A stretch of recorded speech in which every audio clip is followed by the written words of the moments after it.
North Korea. The South is preparing for more of the unknown this week. And tonight, the latest here reports North Korea's young leader is now boldly asking President Obama to give him a call.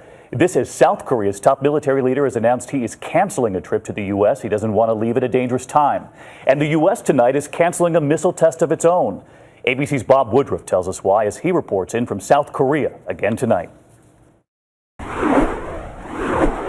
Their ongoing propaganda war is getting more extreme. Today, it was video distributed from a pro-North Korean group showing the White House under attack.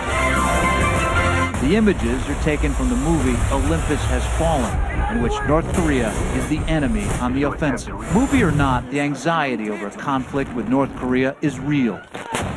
Here in the South, their top military general, Jung Sung-jo, canceled his upcoming trip to Washington. The situation on the peninsula so tense, he doesn't dare leave the country. The top U.S. military commander here in South Korea, General James Thurman, changing his travel plans as well, remaining in Korea to stay on top of the situation. This week, the U.S. military was supposed to test an intercontinental ballistic missile at a base in California, but Defense Secretary Chuck Hagel delayed it to avoid further provocation. Today, according to a Russian news agency, Kim Jong-un has now demanded President Obama to give him a call so they can talk about this ongoing conflict. And it's very similar to the request that he made through Dennis Rodman, the basketball player, when he was visiting the leader right there in Pyongyang last month. David?